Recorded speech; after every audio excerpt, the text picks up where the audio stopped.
Good afternoon બાળકો. જયાબેન બી ખોત, ગુજરાતી પ્રાથમિક વિભાગ, બોરીવલી વેસ્ટ, ધોરણ બીજું, વિષય ગુજરાતી, બાલભારતી. બાળકો, આજે આપણે એક શબ્દમાંથી બીજો નવો શબ્દ બનાવવાનો છે અને તેનો અર્થ લખવાનો છે. આજે કંઈક આ નવું આપણે શીખવાના છીએ. તો પાનું નંબર ખોલો બાળકો.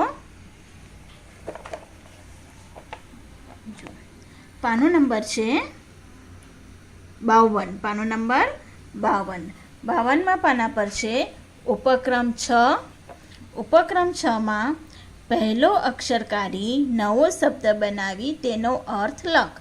અહીંયા જો આ શબ્દ છે એમાંથી પહેલો અક્ષર કાઢી નાખવાનો છે અને આ શબ્દનો અહીંયા અર્થ લખવાનો છે. હવે આ જે આખો શબ્દ છે એનો અર્થ આપણે લખવાનો છે અને પહેલો અક્ષર અહીંયાથી કાઢી અને અહીંયા બાકીના બેનો અહીંયા અર્થ લખવાનો છે. જો અહીંયા દેખાયેલો છે કુંભાર. કુંભાર એટલે માટીના વાસણ બનાવનાર. હવે અહીંયાથી કુ કાઢી નાખ્યું. ભાર.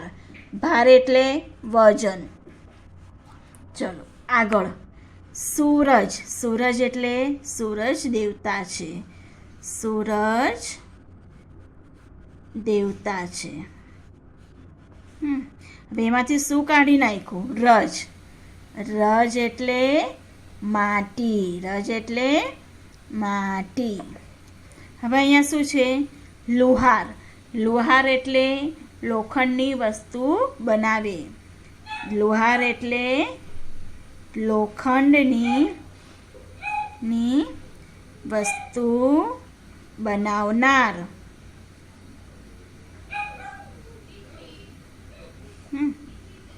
હવે અહીંયાથી આ લુ કાઢી નાખ્યું એટલે હાર. હાર. હાર એટલે પરાજય. પરાજય. સુંદર. સુંદર શું છે? એક વિશેષણ છે. સુંદર શું છે? સુંદર વિશેષણ છે. ગીતા નામની છોકરી બહુ સુંદર દેખાય છે, તો સુંદર વિશેષણ થયું. અહીંયાથી શું કાઢી નાખ્યું એટલે શું થયું? દર. દર એટલે દર. દર એટલે ખાડો. દર એટલે ખાડો. જુઓ નીચે. દુકાન. દુકાન એટલે શું? જ્યાંથી આપણને આપણી જરૂરિયાતની વસ્તુ મળે છે તે દુકાન. દુકાન એટલે જરૂરિયાતની વસ્તુઓ મળે છે. વસ્તુઓ મળે છે. જરૂરિયાતની વસ્તુ મળે છે. હવે અહીંયા દુકાનમાંથી દુ કાઢી નાખ્યું એટલે શું રહ્યું? કાન. તો અહીંયા આ કાન. કાન એટલે શરીરનો અવયવ. શરીરનો શું છે? આપણો અવયવ છે. તો સમજાણું બાળકો કે પહેલો અક્ષર કાઢી નવો શબ્દ બનાવી તેનો અર્થ લખવાનો છે. અહીંયા જે શબ્દ આપેલા છે એનો અર્થ લખો અને અહીંયાથી આપણે પહેલો શબ્દ કાઢી પાછળના બેનો અર્થ અહીંયા આપણે લખ્યો છે.